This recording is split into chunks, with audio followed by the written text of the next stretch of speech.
Hi, everybody. Welcome back to English 112. This is for class for Tuesday, the 19th. And you would have hopefully submitted in your papers by now. It's going to take me a little bit of time to evaluate them, but I will evaluate them in the order in which I receive them and then send them back to you via your email. Remember that for the papers, they will have a letter grade as opposed to the journals that had a checkmark grade, and I will be evaluating for grammar and mechanics as well as content. But you all have the option of being able to revise that first paper. You have up until the ending of the semester to revise that paper, but certainly the sooner you do it, the better off everybody is. And I just ask that you submit in the original evaluated copy along with your revision. I'll be giving you some suggestions in the actual paper itself, but certainly you can make an appointment with me if you wanted to, and we could talk a little bit more about ways that you could go about revising. That said, you don't have to revise if you're happy with your grade. That's just an option that all of you have that I wanted you to be aware of. As we move forward and we talk about drama, specifically Oedipus the King. So I left you with watching a very odd performance last class, but it gives us a historical sense of what audiences might have experienced in 430 BC. And you can see in the notes below, I've indicated some information about the Greek amphitheaters. And the amphitheaters, which would have been built into the hills and could seat several thousand people, would ultimately necessitate many of the theatrical conventions that we saw, such as those large padded costumes and the masks and the unified chanting. That said, of course, we are also taking some liberties because we are watching a filmed production, so that we are given things like close-ups in a way that we wouldn't experience if we were actually watching the drama in an amphitheater. And also, the exaggerated movements that we see close up would not seem nearly as exaggerated if we were in a Greek amphitheater.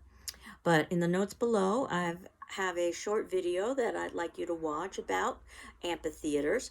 It's about 4 minutes and 47 seconds. I think it'll give you a good idea of what an audience would have experienced in Greek society. I also have a web link that you might be interested in looking at about a Greek amphitheater. But of course, we were unable to go to Greece and see a live performance, so we needed to make do with a filmed performance. Keep in mind that Oedipus the King would have been written in Greek poetry, which means that any translation we are exposed to is not necessarily Sophocles' vision. That said, there usually is a kind of juggling act that goes on with trying to make a translation, especially a translation of poetry, because poetry is ultimately auditory. It's meant to be heard. And then, of course, what you need to do if you're trying to translate poetry is trying to keep to the sounds which would make a lot of sense in the original language, but may not necessarily be able to be duplicated in the translated language. But you also want to be able to keep to the meaning. And usually you try to do a little bit of both, and you're not necessarily completely successful either way. The version that we saw performed happened to be by William Butler Yeats, a very famous poet. And as I indicated, that regardless of the version that we're viewing or that we are reading, the audience would ultimately in Greek society know the plot, and that we should know the plot before watching, so that we aren't necessarily that dependent on the performance to understand the action that happens to be unfolding. And as I talked about, this play happens in media res, in the middle, where we've got Oedipus, the king, basically lamenting the fact that his community is suffering from plague. And notice in the version that we saw, Oedipus is dressed in gold. It's very much a royal color. His eyes, though, are much blackened out compared to many of the other masks. Not as much as Tiresias, the blind prophet. And notice that Tiresias is all in white to indicate that Tiresias has insight or knowledge, even though he doesn't necessarily have physical vision. And of course, Oedipus sends out his brother-in-law, Creon, to try to determine the cause of the plague. And Creon consults with the oracles and returns back by basically saying that Oedipus himself is responsible. And Oedipus, in a fit of rage, accuses Creon of treason, trying to steal the kingdom from him.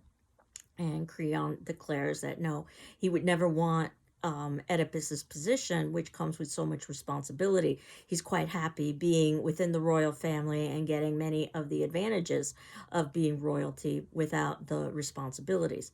Of course, the irony of this, and this play is filled with irony, is that by the ending of the play, Creon indeed will become king. So Oedipus consults with the blind prophet, the seer, and basically the seer tells Oedipus the same thing, that Oedipus is responsible for the plague, and Oedipus is horrified and responds with anger and frustration. And then as the play progresses, we basically get additional pieces of information. It's almost like a mystery story that we have to try to piece together to try to come up with how Oedipus and why Oedipus is responsible for the plague. And what we learn through backstory is that Oedipus's parents, upon Oedipus's birth, consulted an oracle and were told that Oedipus would kill his father and marry his mother. And his parents, horrified, decide to have the baby killed, so to prevent that prophecy from coming to fruition. And they give the child to a servant. And the servant takes pity on the child and abandons the child, and the child is found by another servant from another kingdom, and that other servant brings Oedipus to the kingdom, and the king and queen, who are childless, decide that they want to adopt Oedipus and raise him as their own, and they aren't going to tell him that they are not his birth parents, which is how things unfold when Oedipus becomes a man and consults the oracle, is told that he shall kill his father and marry his mother. He's horrified. So basically what he ends up doing is trying to run away from his biological parents and his home. And what he, of course, doesn't know that the people he is running away from are not his biological parents. They are his adopted parents. And it seems that every action that Oedipus takes merely takes him closer and closer to killing his biological father and marrying his biological mother. Again, more irony. And the way that he ends up killing the man who is his biological father is in his travels. He's at a crossroads, which is thematically important. Because it's a literal but also a figurative crossroads for how Oedipus's life will change. And the way is blocked by a chariot, and Oedipus, in a fit of rage, ends up slaying everyone in the chariot. And it turns out that one of those members was his biological father, was the king of the kingdom that Oedipus eventually comes across, and it's ravaged by plague. So this was a different plague. It was not that uncommon for plagues to be ravaging the community. And their king has recently been killed, and no one makes the connection that Oedipus himself is responsible. Hence, the queen is newly widowed. And for this particular plague, a riddle needs to be solved. And the monstrosity, the Sphinx, presents the riddle of what walks on 4 legs in the morning, 2 legs in the afternoon, and 3 legs in the evening. And the answer is man. And Oedipus was the only one who was able to solve that 4 legs in the morning means infanthood, and 2 legs in the afternoon means adulthood, and 3 legs in the evening means old age. The 3rd leg would be basically the cane, and the 4 legs in the morning would be the crawling infant. So Oedipus is rewarded with the kingdom and the newly widowed queen, and they marry and they have children. And then we can fast forward to where Oedipus the king begins, where now there's another plague, and Oedipus is trying to solve the mystery. And of course, when all of this is revealed, everybody figures it out except for Oedipus. More irony here, because Oedipus has established himself as a great riddle solver, yet he cannot solve the most obvious riddle of all: who is responsible for the plague? And that's probably because of denial, that he doesn't want to see the truth, and that he has physical sight, but he has no insight. And then finally, Jocasta, his wife slash mother, figures out the truth and encourages Oedipus not to continue to try to find out the reason for the plague, because she is more concerned with protecting her nuclear family. And Oedipus continues on, again, because as a good man who's above and beyond the ordinary, he wants to try to protect his kingdom. That's his responsibility. And not that he could ever guess that the reality of it is that he is responsible because he killed his father and married his mother. And of course, eventually that truth is revealed. Jocasta, in horror, runs off and commits suicide.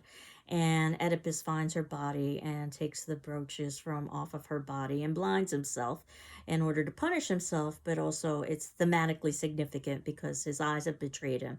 He had vision, but he could not see.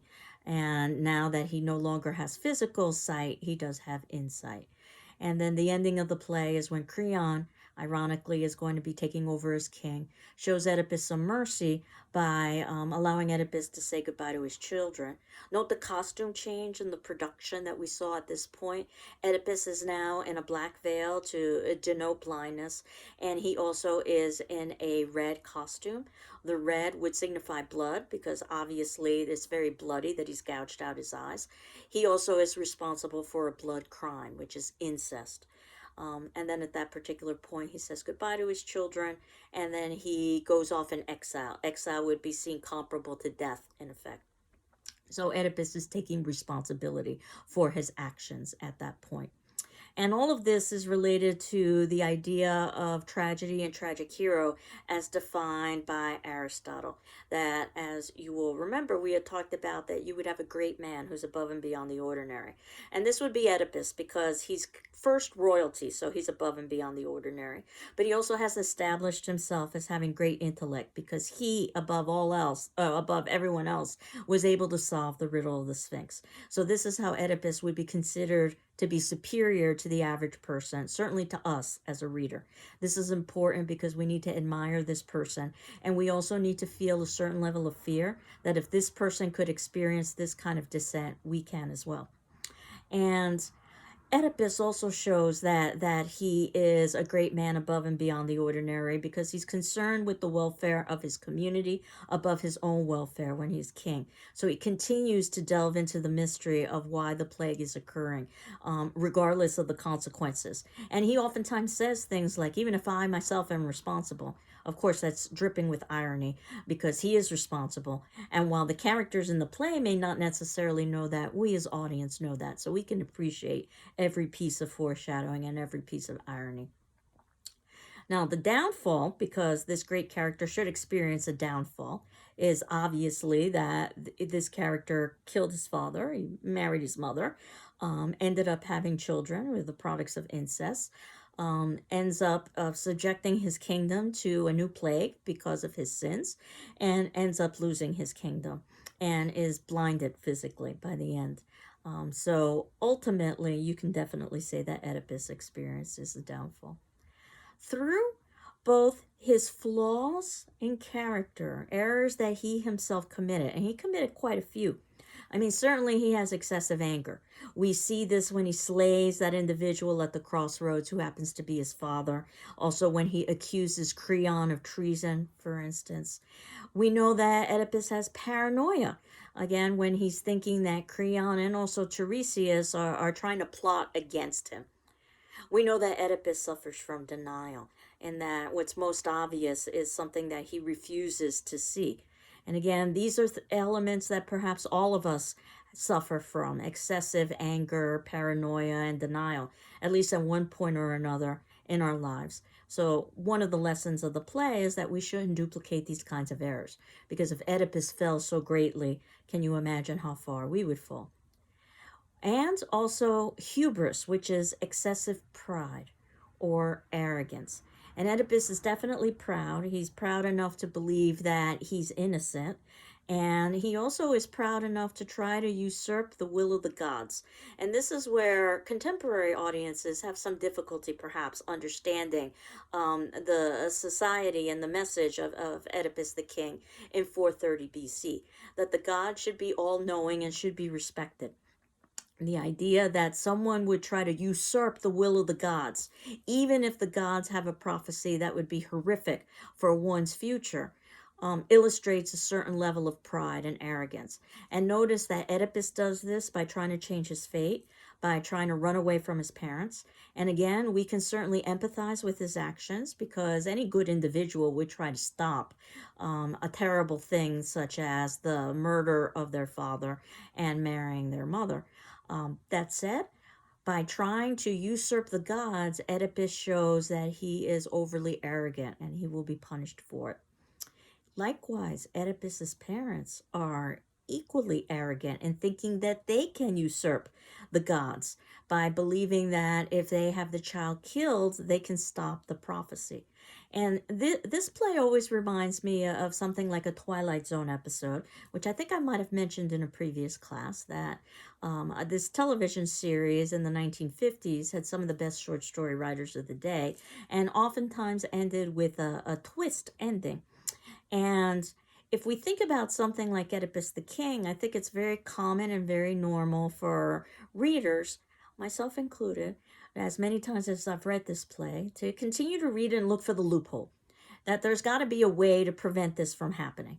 That if Oedipus had decided to, let's say, not kill anyone ever in his life, then he would never kill his father. Or if he decided to never marry anyone in his life, he would never marry his mother. Or if he decided to never sleep with anyone in his life, then he could never have an incestual relationship. The difficulty with this thinking is that this is just as arrogant. This is just as full of hubris as much as what Oedipus is doing. So the lesson here would be that if I or you try to find the loophole, the way to go about preventing this prophecy from occurring, that not only would the prophecy occur very much in Twilight Zone fashion, that whatever action or inaction that results is the reason why the prophecy comes to fruition, but you will also experience punishment because you try to usurp the gods. So that is probably the most difficult thing to understand with Oedipus the King, because we have such a different philosophy. And not only is Oedipus responsible because of flaws in character, as well as his parents, his biological parents, but there are also outside forces at play. In other words, we cannot completely control our fate. This is an idea that oftentimes is examined in philosophy and in religion, about how much of our lives are predetermined and how much is based on free will. And lots of philosophies and religions try to come up with explanations, usually some combination of the two. If something is predetermined, does that mean that it's just known ahead of time, or does that also mean that there is no ability to change the experience, that it's predestined, so as well as predetermined? So that said, when we think about something like Oedipus the King, the outside forces, which sometimes are called, let's say, luck in our current contemporary times, are basically the things that are fated, that are predestined. So the great philosophical questions about how much agency do we have over our own lives, and how much are our outside forces responsible for our lives, something that we all grapple with. Any life form with intelligence has to grapple with this idea, is the one of the many contemporary ways that we can see this play as having relevance today. Now, again, the character of Oedipus the King would accept responsibility, and if he's a great man. And notice that Jocasta doesn't do that. She wants to hide the truth, so she can never be considered a tragic hero. Oedipus accepts responsibility by gouging out his eyes and exiling himself. And as audience, we should feel fear, because if this could happen to Oedipus, well, it can definitely happen to us, and it would be much worse, because we aren't nearly as terrible as Oedipus was. But we also feel pity, because it's not entirely Oedipus's fault. There is that outside idea of fate or prophecy or luck, or whatever language you want to use. So I talked about how this was basically the early days of drama. So Sophocles helped to make it a little bit more complex by adding a third character onto the stage. So this is one of the reasons why the masks are so essential, is because once you add a third character, it becomes much easier to mix the characters up, especially if you happen to be sitting in a Greek amphitheater. There were two characters on stage, well, then it would be much easier to keep track of the two. So the third adds a certain level of complexity, but it also can add to a certain level of confusion if you're watching through a Greek amphitheater situation. Jocasta as I had indicated, it's supposed to represent somebody who is not a tragic hero, somebody who is not concerned with the responsibilities of rule because she'd rather protect herself rather than protect the populace, and someone who refuses to accept responsibilities for their errors. And again, the moral lesson in the play for us is not to engage in Oedipus's flaws. Creon is supposed to be representative of reason, rationality, and also generosity when he shows Oedipus at the end some pity, and by allowing Oedipus to say goodbye to his children slash sisters and brothers. Notice that the children are also in red, the products of incest.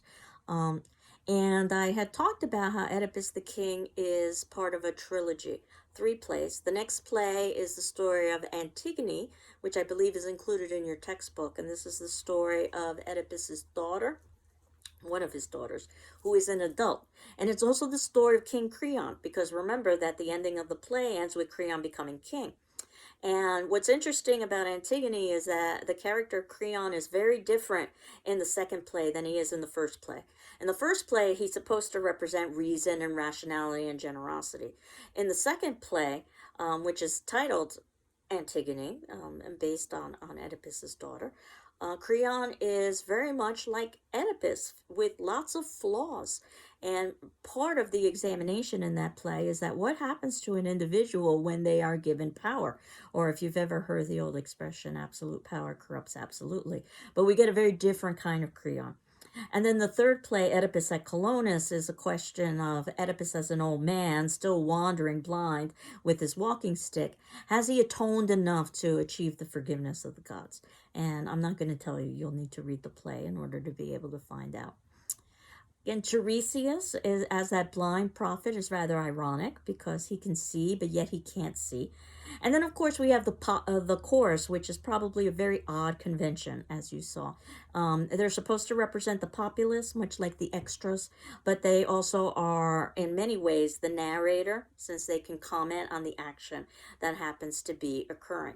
And note how their chanting is so musical in many ways that it almost sounds as a kind of soundtrack to what's happening within the play. So some of the themes of the play, vision and blindness, this would be a great paper topic. And in fact, soon what I will be doing is posting some new paper topics for paper number 2. Not that that's going to be due anytime soon, because we still have 2 other plays to get through, Midsummer Night's Dream and finally A Raisin in the Sun. But at the ending of that unit, what we will be doing is writing a journal, much like we did with short stories. I'll ask you to write a page response for Oedipus, a page response for Midsummer, and a page response for Raisin in the Sun. And I'll grade it informally, just like I did with your first journal, on a checkmark system. Return that back to you. And then a couple of weeks after that, you will have a formal paper due on drama. And what I will do is generate some topics for Oedipus, generate some topics for Midsummer, generate some topics for Raisin in the Sun. You're free to choose any of those topics, but you can also create your own topic as well. And it'll be very similar to what you did with the first paper, approximately 4 to 5 pages of analysis where you are focusing on a particular theme or idea in depth in one of the plays. So that said, you do have to write a journal on Oedipus, and some of you might end up wanting to write a paper on Oedipus. And vision and blindness is a wonderful topic because definitely it's not just literal vision and blindness, but it's also the fact of being able to see or being in denial. And oftentimes productions are done with lots of shadows to sort of emphasize that idea of vision and blindness. Notice how the beginning of the production that we saw, there was all of this smoke. That's incense that they were burning for the gods, but it works so well as in terms of being able to illustrate the idea of darkness and not being able to see. Light and dark would be another topic that you could examine. It was a topic that I had also suggested with something like Invisible Man. So you can see how, or Battle Royal and Invisible Man. So you can see how many of these topics can be utilized in lots of different ways. Irony. And this is probably the best example of literary irony that I can think of. And in fact, the textbook, if you were to look in the glossary of literary terms at the ending of the textbook, the definition for irony, it talks about how Oedipus the King is a great example of irony. Everything in this play, or most everything in this play, has an element of irony to it. So that's another way that you could examine this play. Not that those are the only topics. For today's attendance question, I thought we could talk a little bit about tragic flaw. Again, I think that's a misnomer, because when you say tragic flaw, what you're suggesting is that there is one thing that leads to a person's downfall. I think tragic flaws are much more accurate, because it's usually a combination of flaws and errors, as well as outside forces, that lead to this descent of the individual in the definition of tragedy and tragic character that we are talking about. So I thought I would ask you to talk a little bit about Oedipus's flaw. And from your opinion, what do you think Oedipus's biggest flaw is, and why? From your opinion, what do you think Oedipus's biggest flaw is, and why? That would be due Wednesday, October 20th at 10 a.m. And again, if you need an extension, just ask me. I'll be happy to grant it to you. Again, there are no right or wrong answers in this. I'm just kind of curious to see what your thinking is. And then next class, we put some closure to Oedipus the King and begin getting ready for our next play, which happens to be Shakespeare. I'm well aware that this is not an introduction to Shakespeare class, though I do teach a Shakespeare class. But I wanted to give you a little bit of background about Shakespeare, and also do something very similar to what we did with Oedipus the King, and that we would watch a performance and then we would talk about the play. And while you may not necessarily be expected to know the plot before you watch a Shakespearean drama, I did want to ensure that everyone understood the plot by the ending of watching the performance. So I think the performance will help clarify the plot, because I know that oftentimes students sometimes struggle with Shakespearean language. And I will also make sure that as we are going through watching a production, and it's a longer production than what we would see with Oedipus the King, so we'll have to do it over a couple of classes, but I'll make sure that I'm also talking about the plot, so that you've got a sense of what's happening in the play by the time we're watching a production, or by the time we're done watching the production, so then we can talk about the play. So in an ideal world, and I know life isn't always ideal, you would be done, or just about done, with reading Oedipus the King, and you are beginning A Midsummer Night's Dream. So I hope you are all doing well. I'm doing well, and we will continue on next class, putting closure to Oedipus and talking a little bit about Shakespeare. Take care. Bye-bye.